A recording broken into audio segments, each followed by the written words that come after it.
참 좋은 날입니다. 어스틴 주님의 교회 매일 말씀 묵상에 오신 여러분을 환영합니다. 말씀을 통해 샘솟는 하나님의 은혜를 경험하시길 바랍니다.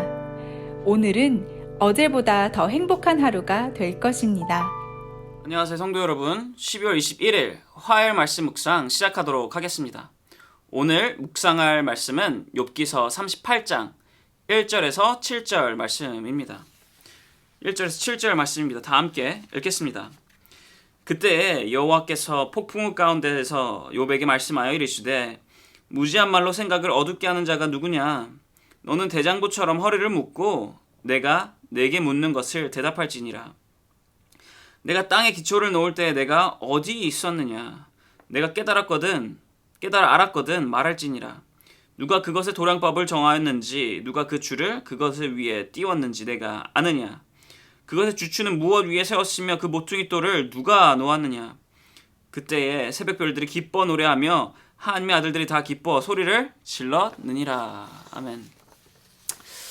욥이 그렇게나 기다리고 그리고 또한 기다렸던 이 하나님께서 드디어 욥에게 이제 말씀을 하고 계십니다. 욥기서 이 3장에서 그리고 이 37장까지 욥과 이 욥의 친구들은 많은 이 대화, 토론, 지혜의 나눔을 하였습니다. 그리고 그 대화, 그 토론과 이 지혜의 나눔의 대부분은 정의에 대한, 저스티스에 대한, 아니면 세계의 질서에 대한 인과응보에 관한 그러한 이야기였습니다.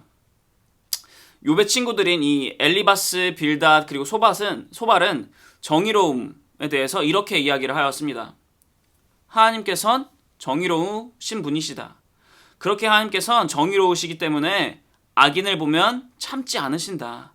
하나님께서는 악인을 모두 벌하신다. 그러니 욥, 너가 지금 겪고 있는 이 고난, 재산을 모두 다 잃어버리는 것, 가족을 모두 잃어버리는 것, 너의 건강 또한 잃어버리는 것, 그것을 보면 욥, 너는 악인이다. 악인이 맞다. 너는 의롭지 않은 자다.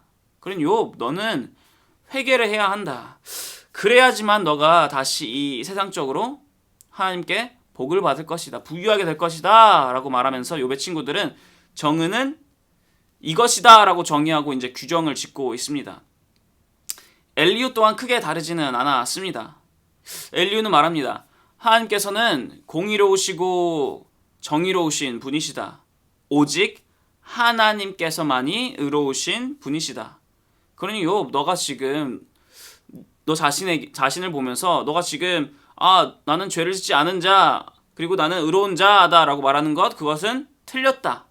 아니 그렇게 말하고 있기에 너는 죄인이고 악인이다 라고 말하면서 엘리후 또한 자신만의 지혜로 정의가 무엇인지, 의로움이 무엇인지 정의를 하고 규정을 짓고 있습니다. 욥 또한 마찬가지였습니다. 욥은 말합니다. 나는 죄를 짓지 않았다. 나는 의롭게 살았다. 내가 지금 겪고 있는 이 고난들은 올바르지 않다. 그렇게 나는 하나님과 대화를 하고 싶다. 하나님께 변론을 하고 싶다라고 말합니다.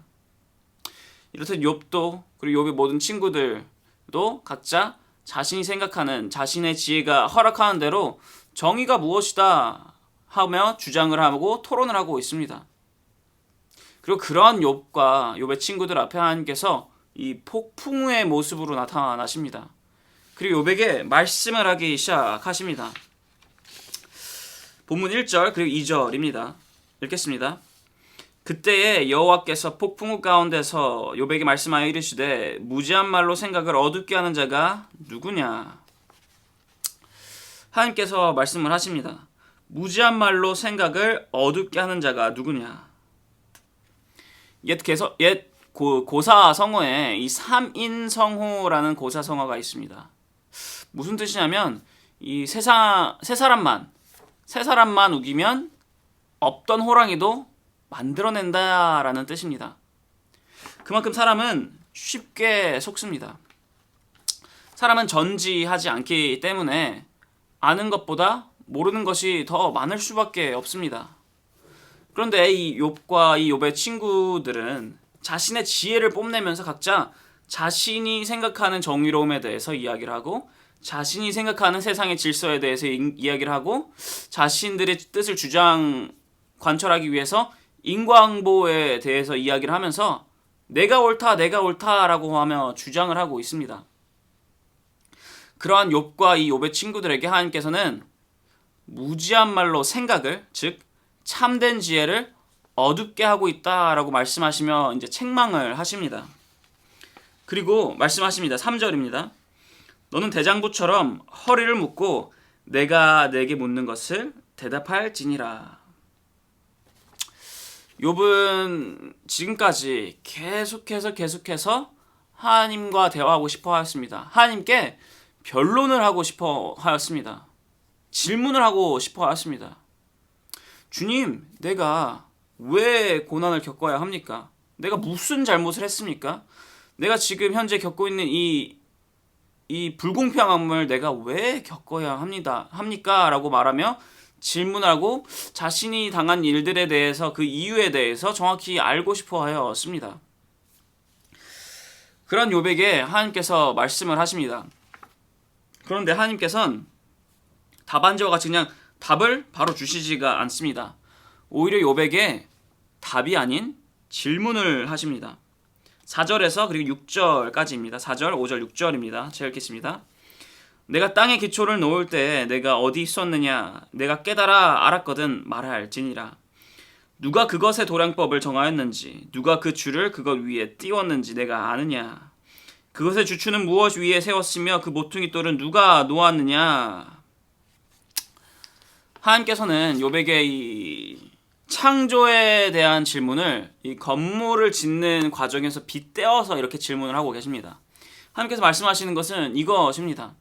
세상이라는 이 건물이 지어질 때, 그 땅에 이 기초를 놓을 때 욥, 너는 어디 있었느냐? 이 세상이라는 건물을 지을 때 누가 그 건물을 측량하는 이 도량법, 메저먼트라고 하죠.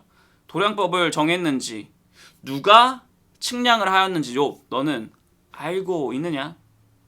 이 세상이라는 이 건물을 지을 때 이 기둥의 받침대에는 받침대를 무엇 위에 세웠으며 이 모퉁이 돌은 누가 세웠는지 욥, 너는 보았느냐? 라고 욥에게 질문을 하십니다. 하나님께서 말씀하시는 것은 이것입니다.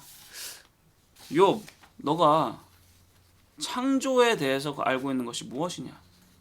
욥, 너가 무에서 유가 되는 것에 대해서 알고 있는 것이 무엇이냐?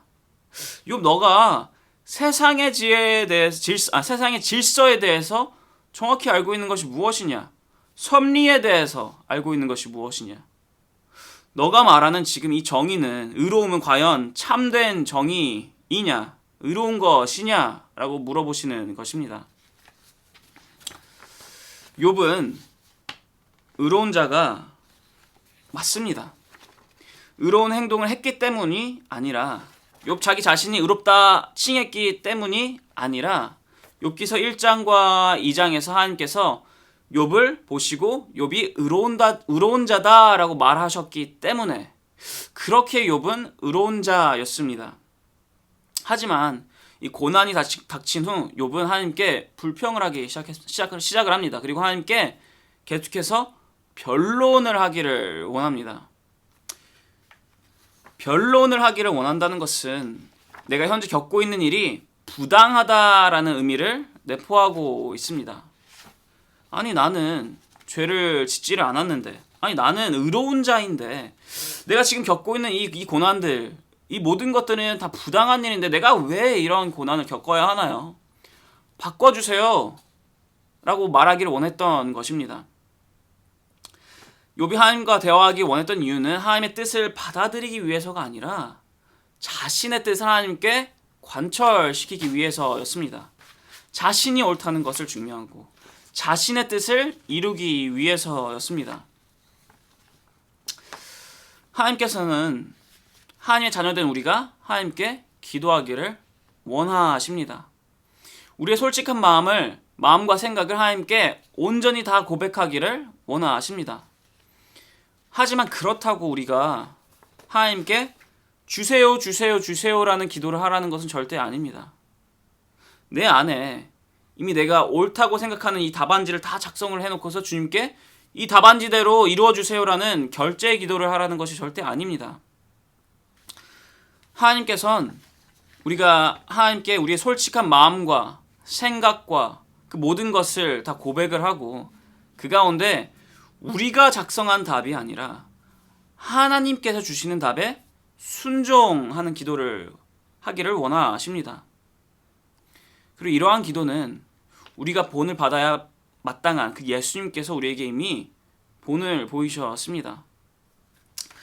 마가복음 14장 36절입니다. 제가 읽겠습니다. 이르시되 아빠 아버지여 아버지께서는 모든 것이 가능하오니 이 잔을 내게서 옮기시옵소서. 그러나 나의 원대로 마시옵고 아버지의 원대로 하옵소서 하시고. 아멘. 예수님께서도 솔직하게 모든 것을 하나님께 고백하셨습니다. 하지만 예수님께서는 예수님 자신이 정해놓은 답이 아니라 하나님께서 주시는 답, 하나님께서 원하신 대로 이루시고 그 이루심에 순종하겠다라고 말씀하셨습니다. 그러한 기도를 하셨습니다. 맞습니다. 우리는 크리스찬으로서 하나님께 기도를 해야 합니다. 그리고 우리는 기도할 때 순종할 수 있어야 합니다. 욥은 원하였습니다. 자신이 옳다, 자신이 올바르다라고 주장하면서 하나님께 변론하기 원하였고 자신의 뜻을 관철하기를 원하였습니다. 그러한 욥에게 주님께서 말씀하신 것입니다. 세상의 창조주도 주님이시고 세상의 법칙의 주인도 주님이시며 세상의 옳고 그름을 정하시는 것 또한 주님이시다. 그렇기에 우리는 그러한 주님에게, 공의로우신 주님에게 창조받은 피조물로서 순종할 수 있어야 합니다. 그러니 성도 여러분, 함께 기도하기를 원합니다. 순종의 기도를 하기를 원합니다. 주세요 주세요 주세요 하는 기도가 아니라 주님의 뜻에 따르겠습니다 라는 기도를 하기를 원합니다.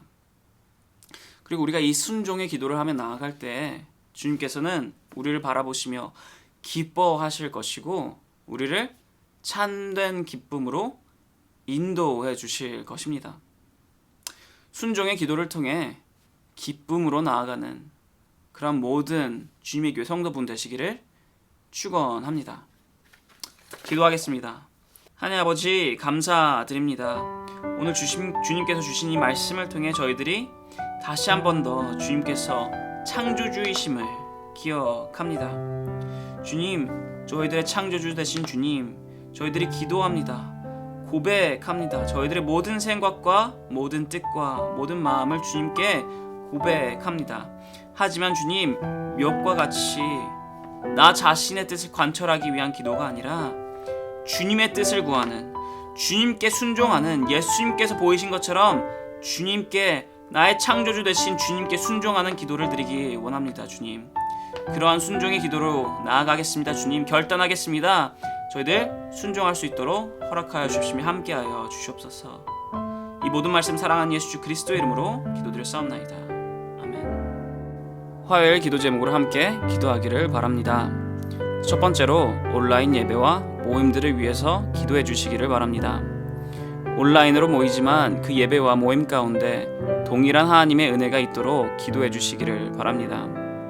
그리고 또한 참석자들이 그 예배와 모임에 정성을 다해 참여할 수 있도록 기도해 주시기를 바랍니다. 두 번째로 함께 기도하였으며 하는 것은 화요 중보 기도 모임을 위해 기도해 주시기를 바랍니다.